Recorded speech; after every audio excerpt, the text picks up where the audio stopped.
नमस्कार प्यारे दोस्तों, प्रिय विद्यार्थियों और मेरे युवा साथियों। हम बात कर रहे थे मध्यकालीन भारत के इतिहास की, जो हमने पिछले वीडियो में ही शुरू किया था, जिसके अंदर हमने केवल मध्यकालीन भारत के इतिहास से संबंधित महत्वपूर्ण बिंदुओं पे, पॉइंट्स पे या पाठ्य वस्तु या पाठ्यक्रम के ऊपर ही चर्चा की थी। आज हम शुरुआत करने जा रही हैं मध्यकालीन भारत का इतिहास, जिसका पहला ही और महत्वपूर्ण टॉपिक होगा दिल्ली सल्तनत। दिल्ली सल्तनत 1206 ईस्वी से 1526 ईस्वी तक जो दिल्ली पर शासन करते हैं उसे दिल्ली सल्तनत काल के नाम से जाना जाता है। जैसे कि कहा गया है कि 1206 ईस्वी से 1526 ईस्वी तक का काल भारतीय इतिहास में सल्तनत काल के नाम से जाना जाता है, जिसमें निम्न 5 वंशों ने, या ये कहो निम्न 5 वंशों के सुल्तानों ने राज किया, शासन किया क्रमशः। ये जरूर ध्यान में रखना है। तो आज हम संक्षेप में देख रहे हैं सल्तनत काल। उसके बाद में अगली क्लास, अगले वीडियो से हम एक एक वंश के महत्वपूर्ण शासक या सुल्तानों के बारे में, उनकी विजेता उपलब्धियों के बारे में हम देखेंगे। तो दोस्तों, आज हम देख रहे हैं दिल्ली सल्तनत, मध्यकालीन भारत के इतिहास का पहला ही महत्वपूर्ण टॉपिक जो हर कंपटीशनों में मिलता है। जैसे कि दोस्तों, मैंने पिछले वीडियो में कहा था कि अगले वीडियो में एक नए रंग रूप के साथ मिलेंगे। तो आज मैंने एक और प्रयास किया है आपके लिए कि मैंने अंत में 10 महत्वपूर्ण क्वेश्चन भी बनाए हैं, जो आप वीडियो देखोगे, ये क्लास देखोगे, उसके बाद में अंत में 10 क्वेश्चन भी पूछे जाएंगे इसी टॉपिक से संबंधित, जो कि ऑप्शन भी होंगे और बाद में उत्तर 5 सेकंड का समय होगा। आपको बताना है कि उसका उत्तर क्या होगा। कहने का मतलब आपको सोचना है, देखना है, आपका मूल्यांकन करना है कि कितना हमारी ये टॉपिक समझ में आया। तो दोस्तों, हम देखेंगे सल्तनत काल 1206 ईस्वी से 1526 ईस्वी तक का जो शासन काल है वो सल्तनत काल के नाम से जाना जाता है, जिसमें 5 वंशों ने राज किया। शुरुआत यहाँ से होगी। गुलाम वंश, खिलजी वंश, तुगलक वंश, सैयद वंश, लोधी वंश, जो कि अंत में कौन आता है? लोधी वंश, दिल्ली सल्तनत काल का अंतिम वंश। जो कि दोस्तों मैंने एक छोटी सी ट्रिक भी बनाई है यहाँ पे इन 5 को याद रखने के लिए। वैसे तो दोस्तों मैंने कहा भी है कई बार ये ट्रिक अपने स्वयं की होती है, जो कि एग्जाम में जल्दी याद हो जाती है, जल्दी याद आ जाती है। जैसे कि गुल खिले तुम सेध लोगे, गुल खिले तुम सेध लोगे। गुल से बन जाएगा गुलाम वंश, खिल से बन जाएगा खिलजी वंश, तुम से बन जाएगा तुगलक वंश, सेध से बन जाएगा सैयद वंश और लोगे से बन जाएगा लोधी वंश। तो ये 5 वंश क्रम से याद रखना है, क्रम से याद रखना है। सबसे पहले आएगा गुलाम वंश। 1206 ईस्वी से 1290 ईस्वी तक लगभग 84 वर्ष तक शासन करेगा गुलाम वंश। जैसे कि माना जाता है उत्तरी भारत के अंतिम तुर्क विजेता मोहम्मद शाहबुद्दीन गोरी की कोई संतान नहीं थी। वह बहुत बड़ी संख्या में अपने साथ दास लाया था, जिन्हें उसने अपने अधिकारियों के रूप में नियुक्त किया था। और कहा जाता है कि मोहम्मद गोरी की अचानक मृत्यु होने पर 1206 ईस्वी में कुतुबुद्दीन ऐबक ने सत्ता संभाली थी। और कहने का मतलब है कि दिल्ली सल्तनत के सुल्तान गुलाम वंश के सुल्तानों के नाम से विख्यात हुए, यद्यपि वे एक वंश के नहीं थे, अलग अलग थे। इसीलिए तो गुलाम वंश को यामिनी वंश, इलबरी वंश, दास वंश या ये कहो ममलूक वंश भी कहा जाता है। तो गुलाम वंश 1206 से 1290 ईस्वी तक शासन करेगा। दिल्ली सल्तनत काल में ये पहला वंश होगा प्यारे विद्यार्थियों। उसके बाद में नंबर 2 खिलजी वंश 1290 से 1320 लगभग 30 वर्ष तक शासन करेगा खिलजी वंश। तीसरा होगा तुगलक वंश जो कि 1320 से 1414 ईस्वी तक लगभग 94 वर्ष शासन करेगा, सबसे लंबे समय तक सल्तनत काल में। और कहा भी जाता है कि सल्तनत काल में सबसे ज़्यादा अगर किसी साम्राज्य का विस्तार था तो वो तुगलक वंश का सर्वाधिक था। नंबर 4 सियद वंश जो कि 1414 से 1451 लगभग 37 वर्ष तक शासन करेगा दिल्ली सल्तनत में। उसके बाद में नंबर 5 अंत में लोधी वंश। लोधी वंश 1451 से 1526 लगभग 75 वर्ष तक शासन करेगा, लगभग 75 वर्ष तक शासन करेगा। और 1526 में लोधी वंश का भी अंत हो जाएगा और दिल्ली सल्तनत का भी पतन हो जाएगा। और कहने का लो प्रथम मुगल बादशाह बाबर आ जाएगा, मुगल साम्राज्य की स्थापना हो जाएगी पानीपत के प्रथम युद्ध के बाद। कहा जाता है कि गुलाम वंश के जो शासक थे वो तो तुर्क थे, कह लो तुर्क से इनकी शुरुआत होती है। और जबकि लोधी थे, लोधी वंश के जो शासक थे लोधी, वो अफगान थे, अफगान थे। ऐसा माना जाता है कि ये तो कौन थे? तुर्क। याद रखना ये तो कौन होंगे? तुर्क। और जबकि ये कौन होंगे? अफगान शासक होंगे, अफगान शासक होंगे। उसके बाद में देखो प्रमुख शासक, और सबसे पहला तो जरूर ध्यान में रखना है मेरे प्यारे विद्यार्थियों। क्यों? क्योंकि ये संस्थापक है। बहुत बार इनमें से क्वेश्चन पूछा जाता है, बहुत बार इसमें से क्वेश्चन पूछा भी जाता है, ऐसा माना गया है, ऐसा माना गया है। जैसे कि सबसे पहले हम देख सकते हैं गुलाम वंश। प्रमुख शासक कुतुबुद्दीन ऐबक 1206 से 1210, संस्थापक गुलाम वंश का, यामिनी वंश का, इलबरी वंश का, दास वंश का या ममलूक वंश का संस्थापक कुतुबुद्दीन ऐबक था। दूसरा इसका प्रसिद्ध शासक इल्तुतमिश हुआ जो कि 1210 से 1236 तक शासन किया। तीसरा अति महत्वपूर्ण रजिया सुल्तान, भारत की पहली महिला सुल्तान रजिया सुल्तान 1236 से 1240 तक शासन करेगी। उसके बाद में एक और प्रतापी शासक आएगा, हालांकि 40 से 65 के बीच में कुछ अयोग्य शासक भी होंगे, जबकि बलबन, कौन था? बलबन, जो कि 1265 से 1286। उसके बाद में केकुबाद आएगा 1287 से 1290 और 90 में ही कियोमरस जो कि 1290 में ही बना था, अंतिम शासक था। प्यारे विद्यार्थियों याद रखना, एक तो प्रथम जो कि संस्थापक होगा और एक अंतिम, ये दो तो जरूर ही तैयार करने हैं गुलाम वंश के। कहा जाता है कि कुतुबुद्दीन ऐबक, इल्तुतमिश और बलबन ये तीन ही इसके ये मानो कि दास थे, गुलाम थे, इसलिए तो इसी का नाम गुलाम वंश रखा गया था। उसके बाद में नंबर 2 खिलजी वंश जो 1290 से 1220 से 1320 लगभग 30 वर्ष शासन करेगा। जो प्रमुख शासक जलालुद्दीन फिरोज खिलजी 1290 से 1296। संस्थापक खिलजी वंश का संस्थापक कौन था? अलाउद्दीन नहीं, जलालुद्दीन फिरोज खिलजी।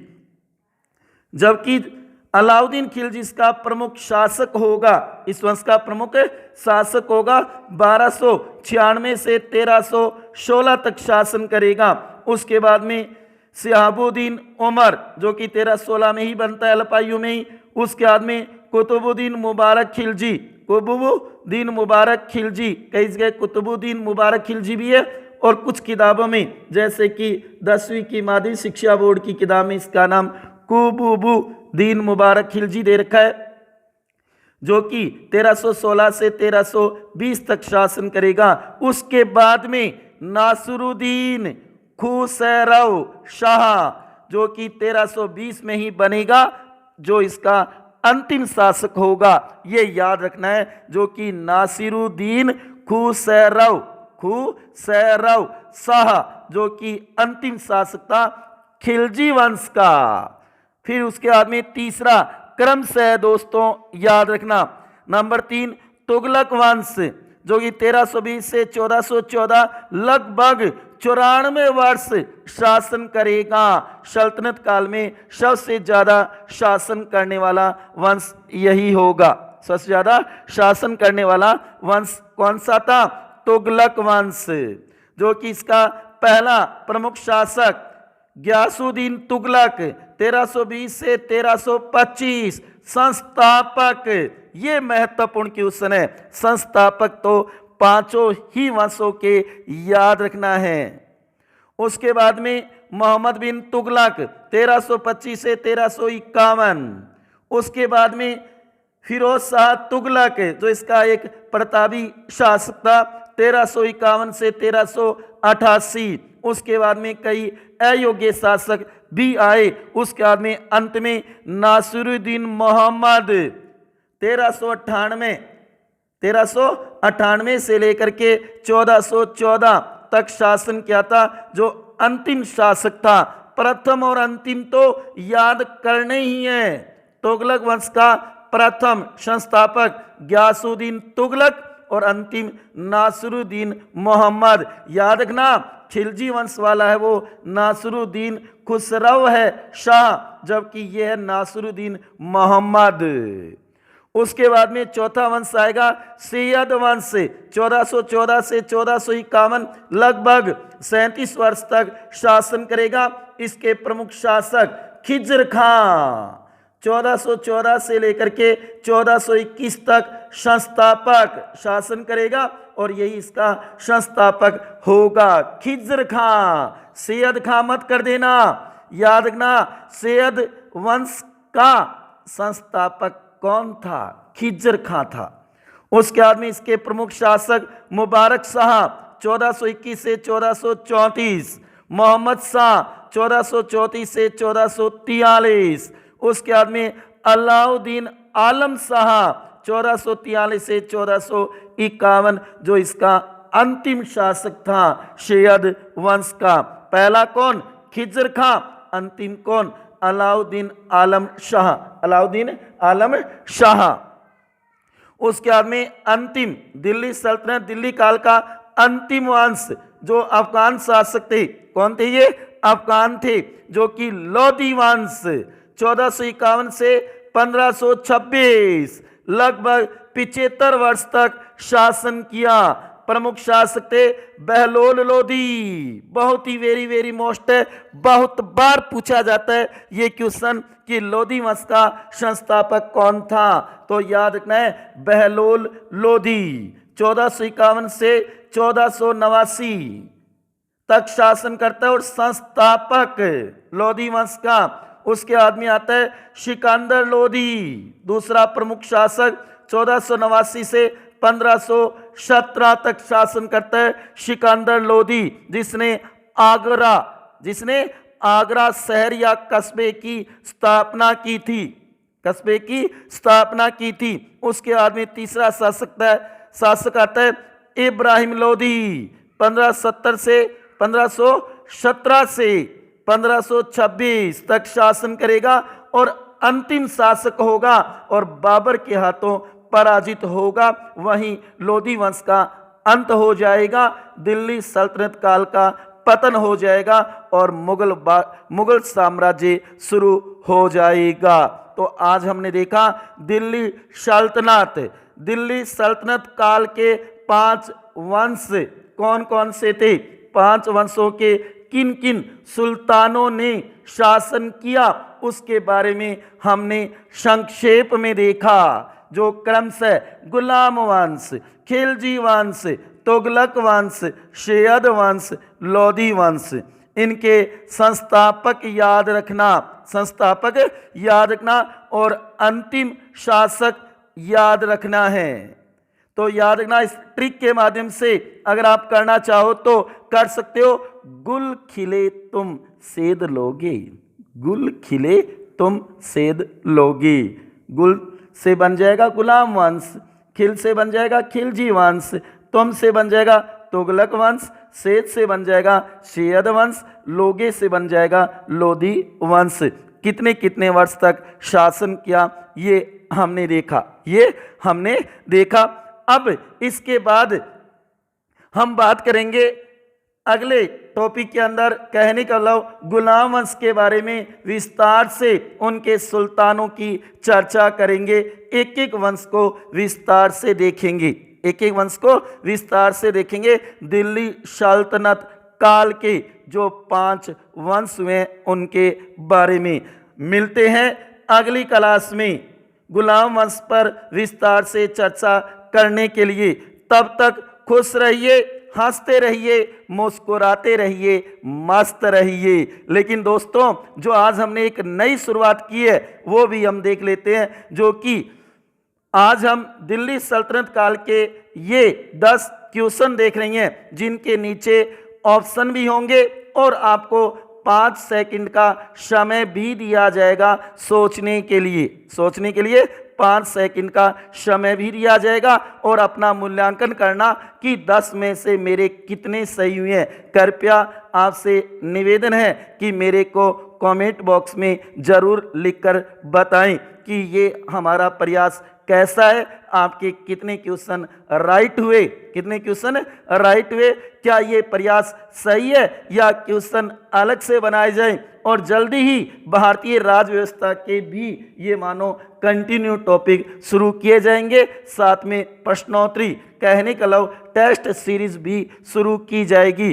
दोस्तों मेरे साथ बने रहिए कि भारत का इतिहास कंटिन्यू जो मैं आपको करवा रहा हूं, प्राचीन भारत का, मध्यकालीन भारत का हम देखेंगे, उसके बाद में आधुनिक भारत का देखेंगे। तो आज जो हम शुरुआत कर रहे हैं, देखो अपने क्वेश्चन जो कि किस प्रकार से आपको 5 सेकंड का समय दिया जाएगा, उसके बाद में आंसर बता दिया जाएगा। आप देखना आपका आंसर सही है या गलत है, सही है या गलत है, इसके बारे में ज़रूर बताना। तो देखो आज की हमारी ये क्वेश्चन सीरीज कह दो एक प्रकार से, या महत्वपूर्ण दिल्ली सल्तनत काल, केवल जो आज हमने पढ़ा है उसी से संबंधित ये 10 क्वेश्चन है, उसी संबंधित ये 10 क्वेश्चन हैं, याद रखना। चलो तो देखो ये क्वेश्चन। क्वेश्चन नंबर 1, दिल्ली सल्तनत काल में सर्वप्रथम किस वंश ने शासन किया? ए खिलजी वंश, बी तुगलक वंश, सी लोधी वंश, डी गुलाम वंश। बताइए।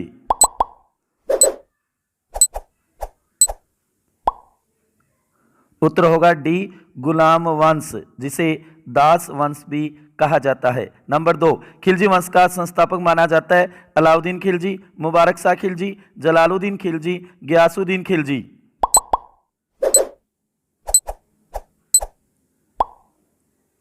उत्तर होगा सी जलालुद्दीन खिलजी। क्वेश्चन नंबर 3, गुलाम वंश को अन्य किस नाम से जाना जाता है? ममलूक वंश, यामिनी वंश, दास वंश, उपयुक्त सभी।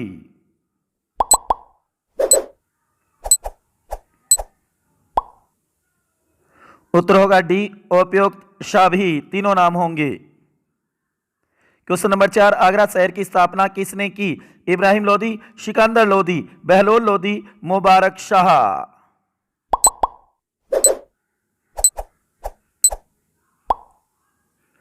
उत्तर होगा बी सिकंदर लोदी ने की थी। क्वेश्चन नंबर 5, सल्तनत काल में सबसे ज्यादा समय शासन करने वाला वंश? गुलाम वंश, तुगलक वंश, खिलजी वंश, लोधी वंश।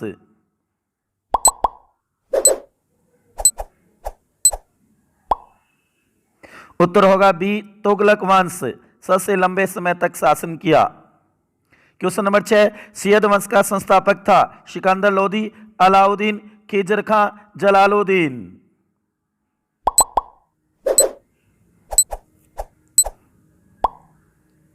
उत्तर होगा शी खिजर खां, सैयद वंश का संस्थापक। क्वेश्चन नंबर 7, गुलाम वंश का संस्थापक था? इल्तुतमिश, रजिया सुल्तान, कुतुबुद्दीन ऐबक, गयासुद्दीन।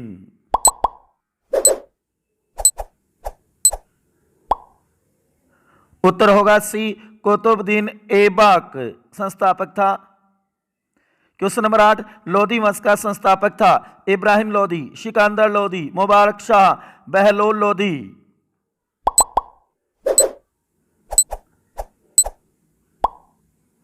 उत्तर होगा D, Bahlol Lodhi. Question number 9, Tughlaq वंश का संस्थापक था। मोहम्मद बिन तुगलक, फिरोज शाह तुगलक, गयासुद्दीन तुगलक, जलालुद्दीन फिरोज।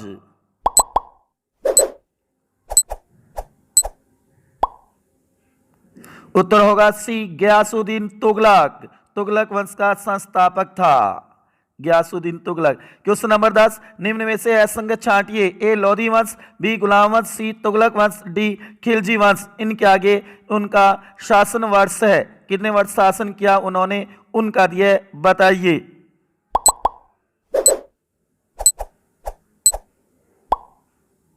उत्तर होगा ए, लोधी वंश 1414 से 1451 ईस्वी। ये गलत है। तो दोस्तों आज हमने देखा सल्तनत काल, मध्यकालीन भारत का इतिहास, जो कि प्रारंभ में हमने देखा मध्यकालीन भारत के इतिहास में इन 5 वंशों का दिल्ली सल्तनत काल, दिल्ली सल्तनत पर कैसे शासन हुआ, किस किस वर्ष किया, ये हमने देखा। उसके बाद में एक नया प्रयास आज हमने किया, जो कि 10 महत्वपूर्ण क्वेश्चन जो आज टॉपिक हमने पढ़ा है, उसी के महत्वपूर्ण क्वेश्चन आज क्लियर किए। आपने अपना मूल्यांकन किया होगा, कमेंट बॉक्स में जरूर बताएं ये प्रयास कैसा था। इसी के साथ दोस्तों धन्यवाद, मिलते हैं अगले वीडियो में।